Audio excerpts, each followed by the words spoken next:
बिस्मिल्लाहिर्रहमानिर्रहीम। अस्सलाम वालेकुम।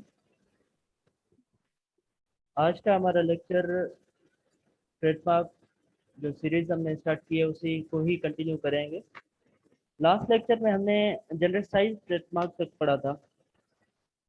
उस लेक्चर में कुछ चीज़ें रह गई थी, वो आज से हम कंटिन्यू करेंगे। हमने जनरलाइज्ड में ये पढ़ा था कि जनरलाइज्ड को रजिस्ट्रेशन नहीं मिलती। अब सेक्शन 73 में ये लिखा हुआ है कि अगर कोई ट्रेडमार्क रजिस्टर्ड है और वो जनरलाइज्ड हो जाता है तो उसकी रजिस्ट्रेशन रिवोक हो जाएगी, कैंसिल हो जाएगी। मैं आपको स्क्रीन शेयर कर रहा हूँ। आप देखें 73 में लिखा हुआ है रिवोकेशन ऑफ रजिस्ट्रेशन। ये ट्रेडमार्क ऑर्डिनेंस 2001 है। अब इसमें लिखा हुआ है क्लॉज 1 में कि the registration of a trademark में be revoked on any of the following grounds. अब सी आप देखें, सी में लिखा हुआ है that in consequence of acts और inactivity of proprietor it has become the common name in the trade for product or services in which it is registered। अगर वो जनरलाइज्ड हो जाता है, कॉमन नेम बन जाता है। हमने ये पढ़ा था कि जब ट्रेडमार्क कॉमन नेम बन जाए, जेनरिक नेम बन जाए, वो जनरलाइज्ड ट्रेडमार्क कहलाता है। जब ट्रेडमार्क जनरलाइज्ड हो जाएगा due to inactivity of proprietor, inactivity of proprietor हम इसीलिए कहते हैं क्योंकि ये ट्रेडमार्क जो प्रोप्राइटर है उसकी ड्यूटी है कि वो अपने ट्रेडमार्क की हिफाजत करे और ऐसी मेयर्स उठाए जो कि उसे जनरलाइज से बचाएं। लाइक आर का जो सिंबल है रजिस्टर्ड का, वो दे दे, और दूसरे भी मेयर्स होते हैं। अगर उन्होंने ये मेयर्स नहीं लिए और वो जनरलाइज हो गया तो फिर 73(1) और क्लॉज सी के तहत उसकी रजिस्ट्रेशन जो है वो रिवोक हो जाएगी।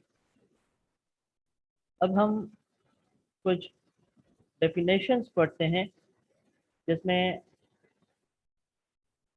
ट्रेडमार्क की डेफिनेशन पढ़ते हैं।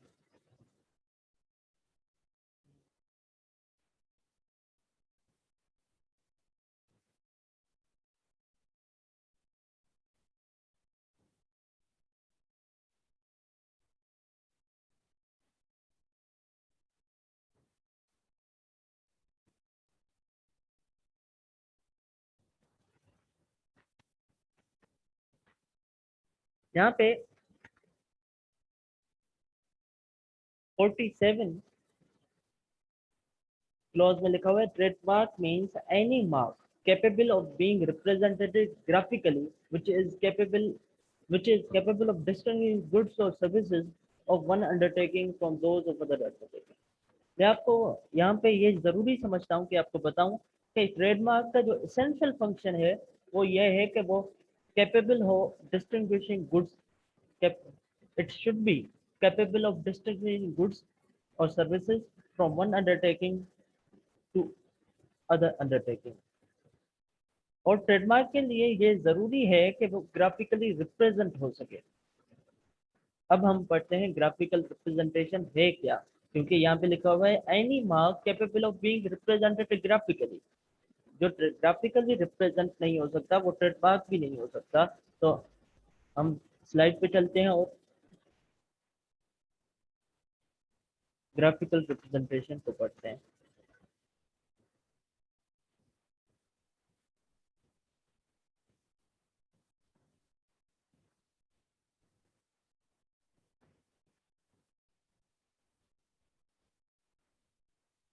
अब यहाँ पे ग्राफिकल रिप्रेजेंटेशन आ गई।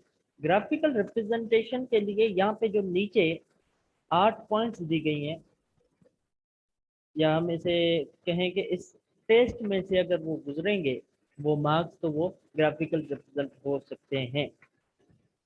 First, clear. वो मार्क्स क्लियर होना चाहिए, प्रिसाइज होना चाहिए, सेल्फ कंटेंट होना चाहिए, इजीली एक्सेसिबल होना चाहिए, इंटेलिजिबल होना चाहिए। इंटेलिजिबल मतलब कि वो अंडरस्टैंडेबल होना चाहिए, ड्यूरेबल होना चाहिए। ऐसा ना हो कि जैसा कि सिमेल मार्क आगे हम पढ़ेंगे वो ड्यूरेबल नहीं है। वो सिमेल मार्क क्या होते हैं कि स्मेल खत्म हो जाती है, तो वो ड्यूरेबल नहीं है। अनएवोकेबल होने चाहिए और ऑब्जेक्टिव होने चाहिए। ये ग्राफिकल रिप्रेजेंटेशन की टेस्ट है। अगर वो मार्क्स क्वालिफाई करते हैं तो then they can be said that they can be graphically represented. अब हम चलते हैं कलर मार्क्स की तरफ। इस स्लाइड में हम ये देखेंगे कि कलर मार्क्स ग्राफिकल रिप्रेजेंटेशन को क्वालिफाई करती है या नहीं करती। अगर करती है तो फिर तो वो ट्रेडमार्क बन सकते हैं, लेकिन अगर नहीं कर सकते तो फिर वो ट्रेडमार्क नहीं बन सकते। अब यहाँ पे कह रहा है कि प्रोवाइडिंग वेग description such as red or pale yellow will be subject to refusal as it lacks precision। मैं आपको यहाँ पे एक चीज बताना जरूरी समझता हूँ कि कलर के एक से ज्यादा लेयर्स होते हैं।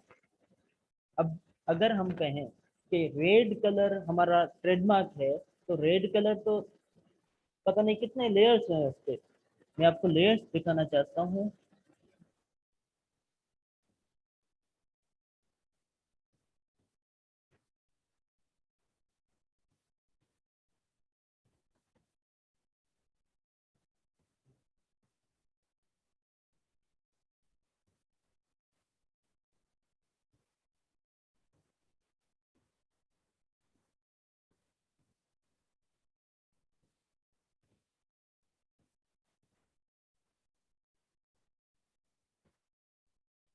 अब यहाँ पे देखें कि ये रेड कलर है, यहाँ पे लिखा हुआ है शेड्स ऑफ रेड। अगर हम रेड को रजिस्टर करवाने जा रहे हैं तो हमें क्या पता कि ये कौन सा रेड है जिसे हम रजिस्टर करवाने जा रहे हैं। ये वाले शेड है या एक तो शेड बिल्कुल ब्राउन जैसा है। तो इसके ज्यादा शेड्स होते हैं, लेयर्स होते हैं। ठीक है, वापस चलते हैं हम अपने स्लाइड की तरफ।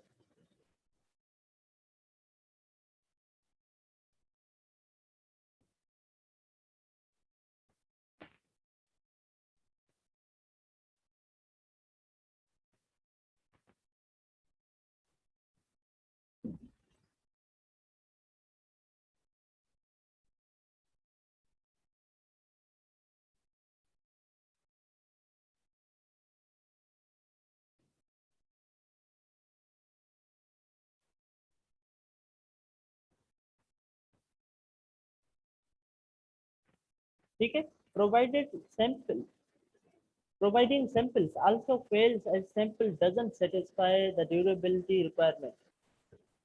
They tend to fade over time. Using an international recognized identification code such as Pantone will constitute a graphical representation being precise and stable. ये जो इंटरनेशनली रिकॉग्नाइज्ड आइडेंटिफिकेशन कोड है वो तो रिकॉग्नाइज होते हैं एज अ ग्राफिकल रिप्रेजेंटेशन, लेकिन generally जो colour होते हैं वो क्या हो जाते हैं, it fails as sample doesn't satisfy the durability requirement. वो चेंज हो जाते हैं, उनका जो लेयर होता है वो चेंज हो जाता है। तो generally trademark colour marks can't be trademark. Generally colour marks जो हैं वो ग्राफिकल रिप्रेजेंटेशन की रिक्वायरमेंट को कंप्लीट नहीं करते और वो ट्रेडमार्क नहीं बन सकते। आगे हम चलते हैं साउंड मार्क्स की तरफ।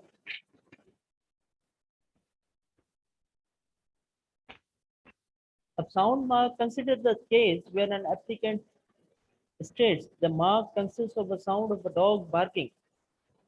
अब कोई बंदा जाए और रजिस्ट्रेशन क्लेम करे, रजिस्ट्रेशन के लिए एप्लीकेशन दे कि मैं डॉग बार्किंग की जो साउंड है इसे रजिस्टर करवाना चाहता हूँ एज अ ट्रेडमार्क, तो इसमें भी बहुत सारे क्वेश्चन अराइज होंगे जो कि यहाँ पे दिए गए हैं। व्हाट ब्रीड ऑफ डॉग, कौन सा ब्रीड है, इसकी आवाज़ कैसी है, जो बार्किंग की आवाज़ है वो फ्रेंडली है, एग्रेसिव है, ये कितनी लाउड है, ये सारे, और how long it is it. तो ये सारे क्वेश्चंस जो हैं वो उठते हैं साउंड मार्क्स की तरफ। और साउंड मार्क्स भी जो हैं वो ग्राफिकल रिप्रेजेंटेशन की टेस्ट को क्वालिफाई नहीं करते। उसके बाद आते हैं सिमेल मार्क्स। सिमेल मार्क्स जो हैं वो भी मैं आपको अगर प्रिसाइजली बता दूं तो ये भी ग्राफिकल रिप्रेजेंटेटेड नहीं है, ये ग्राफिकली रिप्रेजेंट नहीं हो सकते। इस पीपीटी को पढ़ते हैं। Regarding all factory science the graphic representation requirement is not satisfied by a chemical formula, by a description in writing, a depositing an order sample, or by a combination of those elements. A chemical formula is not sufficient because few people would recognize from the formula the order interest question. Hence, the chemical formula would not be sufficiently intelligible. अच्छा, यहाँ पे कह रहा है कि अगर किसी के दिमाग में ये क्वेश्चन आ रहा है कि सिमेल मार्क को हम ऐसे रजिस्टर करवा सकते हैं कि सिमेल मार्क का जो फार्मूला होगा वो हम रजिस्टर करवा लेंगे, वो हम लिख लेंगे कि ये फार्मूला है और इसकी सिमेल है। अब हर कोई बंदा, एक एवरेज जो कंज्यूमर है, वो उस फार्मूला को नहीं समझता। वो तो उस फार्मूला जो के पार्ट सपोज जो भी लिखा हो वो तो फिर इंटेलिजिबल नहीं होगा, means understandable by an average consumer नहीं होगा। तो इसीलिए ये सिमेल मार्क्स भी ग्राफिकली रिप्रेजेंटेड नहीं है, क्योंकि जो हमने पीछे 8 पॉइंट्स समझी थी जिसमें इंटेलिजिबल भी एक चीज थी, और ये इंटेलिजिबल नहीं हो सकते। अगर फार्मूला ही हम लिखें तो वो फिर इंटेलिजिबल नहीं हो सकते। और अगर हम डायरेक्ट सिमेल को रजिस्टर करवाने चले तो फिर वो ड्यूरेबल नहीं होगा। मैं आपको पीछे जाके दिखा देता हूँ। यहाँ पे ड्यूरेबल भी है, एक है, इंटेलिजिबल के बाद ड्यूरेबल होना भी लाजमी है। अब अगर सिमेल मार्क हम रजिस्टर करवाएंगे तो वो तो ड्यूरेबल है ही नहीं, कुछ वक्त के बाद सिमेल जो है वो चली जाएगी। लाइक हम जब परफ्यूम लगाते हैं, परफ्यूम जब हम लगाते हैं, यूज करते हैं, उस वक्त तो स्मेल होती है, खुशबू होती है, लेकिन उसके बाद फिर वो कम हो जाती है क्योंकि उसमें डाइल्यूशन बढ़ जाता है। तो ये भी कलर मार्क्स भी ग्राफिकल रिप्रेजेंट नहीं हो सकते, hence they can't be trademark. Thank you. आज के लेक्चर के लिए इतना ही काफ़ी है। उम्मीद करता हूँ आपको ये समझ में आ गया होगा। Thank you very much.